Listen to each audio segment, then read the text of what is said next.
네, 반갑습니다. 강정규 목사입니다. 오랜만에 영상으로 이렇게 우리가 뭔가를 좀 나눌 수 있는 그런 시간을 가져보려고 합니다. 다름이 아니라 우리가 이번 주에 추수감사절을 하는데 제가 광고했지만 그래도 그 내용이 너무 생소하고 어떤 내용인지를 잘 아셔야지 여러분이 또 함께 마음을 정할 수 있기 때문에 우리가 이번 추수감사절 헌금으로 사용하려고 준비 중인 그 희년에 대한 것들이 어떤 것인지를 좀 설명드리려고 합니다. 저희 교회에서는 희년을 몇 번 소개했습니다. 희년은 제가 굉장히 중요하게 여기는 하나님 나라의 원칙이기 때문에 그렇습니다. 이스라엘에서는 하나님께서 명령을 통해서 내 백성은 이러한 삶을 살아야 된다고 규정하신 것들이 있는데 그 중에 안식년이 있고 희년이 있습니다.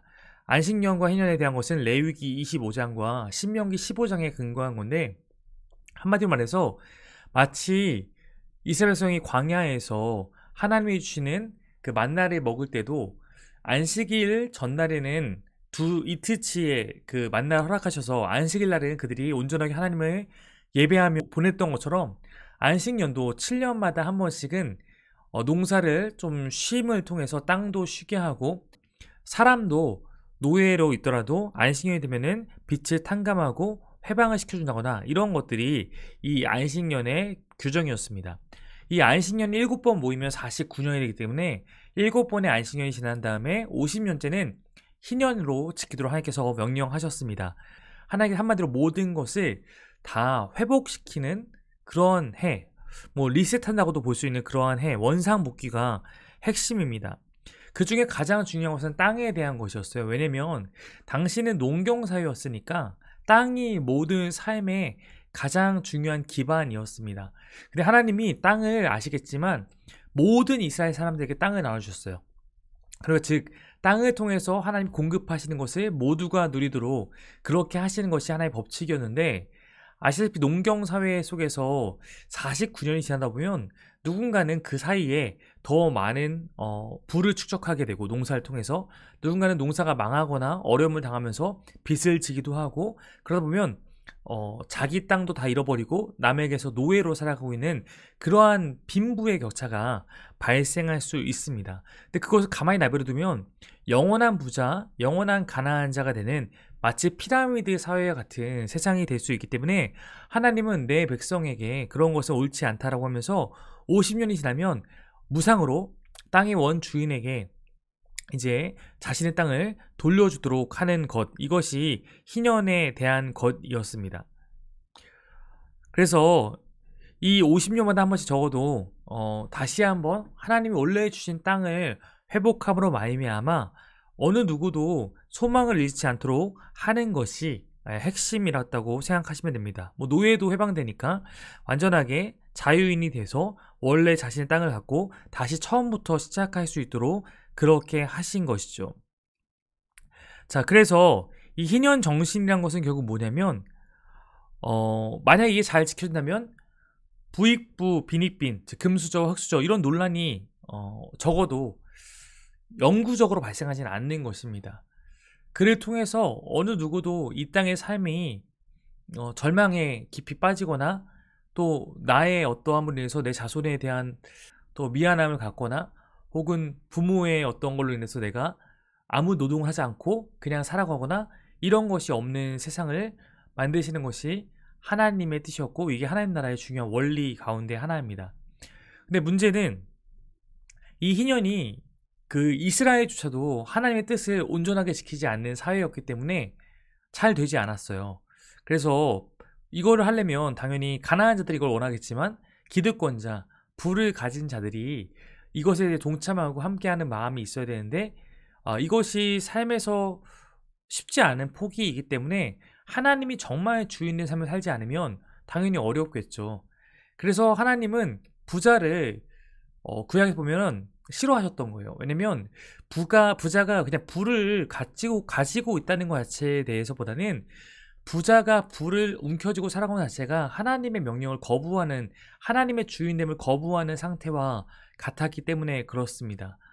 그래서 이제 이 이야기가 어디로 연결되냐면 신약에 보면 구약에도 뭐 간혹 그런 경우가 있지만 부자들이 그럼에도 불구하고 하나님을 선택해서 자신의 부를 나누는 경우도 있지만 신약에 보면은 오순절에 성령이 임한 다음에 초대교회가 생겨나잖아요. 그때 이 초대교회 안에 어떤 일이 있었냐면 내 물건을 내 것이라고 여기지 않고 서로 통용하여 살아가는 그런 일들이 발생하게 됩니다.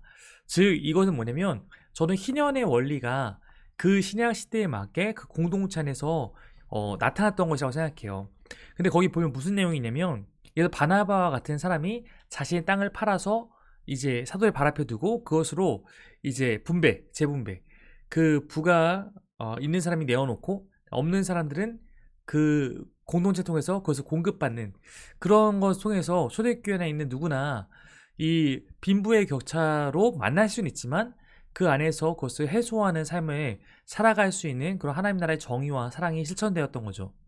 근데 그러다 보니까 뭐 아나니아 삽비라 같은 사람이 거기서 또 자신의 의를 드러내려고 했다가 또 심판당하는 경우도 있고 이랬던 것입니다. 어쨌든 초대교회는 뭘 회복하고 싶었냐면 하나님 나라의 원리를 회복하고 싶어 했던 공동체라는 것입니다.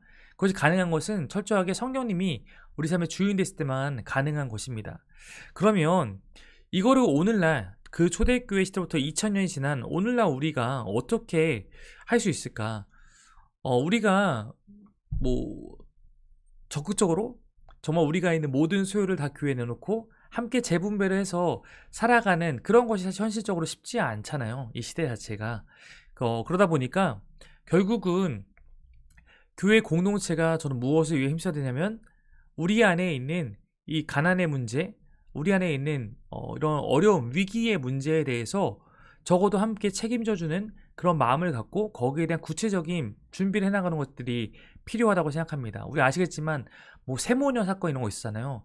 사실 그렇게 큰 돈이 필요하지 않은데 불구하고 그것을 도움받을 길이 없어서 그것으로 극단적 선택을 하는 그런 사례가 여전히 이 세상에 만연하고 있습니다. 그것이 뭐 우리가 모든 세상을 다 책임질 수 없겠지만 적어도 저는 교회 공동체 내에 있는 우리가 형제 자매라고 하는 사람들 안에서 우리가 그 정도의 책임을 지지 못한다면 저는 그것이 과연 우리가 교회라고 할 수 있을까? 하나님 나라 공동체라고 할 수 있을까? 물론 여러분 가운데서는 개인적으로 누군가를 돕거나 하는 또 지정헌금을 이용해서 하는 것도 있지만 공동체적으로 우리가 그것을 준비해 나갈 필요도 있다고 생각을 합니다. 그래서 우리가 이렇게 그래 내가 조금이라도 뭔가 나눌 수 있으면 내가 이런 귀한 일에 동참하고 수 있으면 뭔가 내가 함께 하고 싶은 마음이 있는데 어떻게 해야 되지라는 고민이 있는 분들도 있을 수 있기 때문에 우리 교회 공동체가 이번 기회에 뭐 준비를 해서 궁극적으로 내년부터 한번 시행해 보려고 하는 것이 바로 이 희년 헌금을 걷고 이것으로 우리가 위기 가정이나 위기의 개인을 돕는 것을 일단 우선적으로 해나가는 하나의 부분을 해나가려고 합니다. 그 지정헌금은 익명으로 내가 우리 교회 공동체에 어떤 개인적으로 돕는 그런 기부라면 사실 그 기부는 어떻게 보면 많은 돈을 하기에는 서로가 다 부담스럽고 받는 사람도 부담스럽고 주는 사람도 부담스럽고 근데 우리가 사실 해결해야 될 문제 가운데는 이제는 뭐 수십만 원 갖고는 해결 안 되는 문제들이 만날 때가 있고 그때는 그래도 적어도 수백만 원의 돈이 움직여야 될 수가 있기 때문에 그거는 단순히 주는 게 아니라 우리가 교회 안에서 내가 그것을 빌려다 쓰고 또 내가 성실하게 그것에 대한 책임을 갖고 뭐 갚거나 이런 식으로 해서 우리의 위기 상황들을 함께 이겨나갈 수 있도록 하는 것 그것이 이 헌금의 목적이라고 할 수 있습니다. 그래서 저는 기독교가 복음을 전하지만 복음만 전하는 것은 안 맞다고 생각해요. 우린 서로를 책임질 수 있어야 되고 무엇보다 일단은 배고픈 사람에게는 빵을 줄 수 있어야 됩니다. 그게 초대교회의 모습이기도 했고 하나님의 원리이기도 했고 특별히 우리가 적어도 공동체라고 하는 영적 가족이라면 우리는 그것에 대해서 반드시 책임질 수 있는 그런 마음과 실제적인 준비를 해나갈 수 있어야 됩니다. 가난은 누구나 만날 수 있어요. 가난은 저도 아시겠지만 사업을 해봤습니다. 사업을 한다는 것은 언제나 내가 좀 더 부할 수도 있고 반대로 열악한 상황을 맞이할 수도 있는 거고 그 다음에 직장 생활을 하더라도 내가 또 거기서 언제 직장을 그만두게 될지 그런 것들은 다 우리가 예기치 못하게 만날 수 있는데 가난은 수치스러운 것이 아니지만 또 가난을 방치하는 것은 우리가 옳지 못하다는 것입니다. 가난에 대한 돌봄은 교회 공동체가 하나의 기본이라고 저는 생각합니다. 우리 지정헌금 했던 것도 비슷한 이유인데 우리가 개인적으로 직접 돈을 줄 수도 있지만 때로는 그렇게 할 때 그 돈의 힘이란 게 있어서 갑을관계나 역학관계가 생길 수 있기 때문에 그것을 익명으로 하는 것을 원칙으로 했던 거고요. 이 바나바 기금 혹은 희년 헌금 이렇게 부를 수 있는, 왜냐면 이렇게 제가 이름을 이미 알고 있는 거는 이렇게 교회 밖에서 하고 있는 운동도 있고 어떤 교회들에서 이것을 먼저 이렇게 모범으로 보여준 교회들도 있거든요. 이거는 조금 더 큰 돈을 교회 안에서 공동체 안에 원칙에 따라서 그를 차용해서 빌려서 사용하고 갚는 무이자로 그렇게 쓸 수 있는 그런 기금입니다. 그러나 이것을 아무나 그리고 아무런 상황에나 이것을 빌려주기 시작하면 안 되기 때문에 우리 안에 원칙을 만들고 이 일을 진행할 건데, 일단은 제가 알아봤을 때 대략적으로 이런 거, 주거의 문제, 학비의 문제, 의료의 문제, 즉 모든 생계형 어려움에 대해서 우리가 이것을 도움는 그런 원칙을 기본적으로 갖고 있고요. 1년 혹은 3년 동안 이것을 어떻게 상환할지에 대한 계획까지 하고 거기에 대한 정확한 이런 서로 간의 약속을 증서로 남기고, 왜냐면 돈이 왔다 갔다 하는 거기 때문에 우리가 좋은 마음으로 하려다가 너무 어설프게 하면 서로가 마음이 상할 수 있기 때문에, 그래서 그렇게 해나가려고 생각하고 있습니다. 그래서 이 디테일한 규정들은 저희가 만들 거예요. 저는 전문가가 아니기 때문에 먼저 리서치도 하고 저보다 금융에 대해서 좀 더 잘 아시는 분들의 도움을 받아서 우리가 이걸 해나갈 것입니다. 그러나 우리가 지금 하려는 것은 먼저 마음을 모으고 이거에 대한 비전을 갖고 하는 것입니다. 그래서 우리는 이제는 공동체가 형성되었기 때문에 우리 작은 공동체일 때는 한 사람의 상황을 다 알 수 있었어요. 그러나 이제는 혹시 우리가 잘 모르는 상황 가운데 처해 있는 사람들이 있을 수 있기 때문에 우리가 이런 과정을 통해서 디테일하게 좀 규정을 마련하고 교회 공동체에서 이런 도움 받기 원하는 사람에게는 이것도 때로는 익명으로 하는 경우 익명으로 해야 될 것 같아요, 제가 봤을 땐. 그러나 이제 그 실무자들은 정확한 절차를 거쳐서 이것을 진행하려고 생각하고 있습니다. 그래서 일단은 이번에 추수감사절 헌금을 갖고 기본적인 기금을 마련해 보려고요. 아마 추수감사 헌금이 여러분이 얼마나 어떤 마음으로 동참할지 모르겠지만 추수감사 헌금을 갖고 이걸 다 돌리기에는 아주 역부족일 거라고 저는 생각합니다. 그러나 이제 우리가 이걸 세팅해 나가는 과정을 보면서 나도 헌금 내지는 이거를 교회에다가 내가 맡긴다는 것은 찾아갈 수 있는 거예요.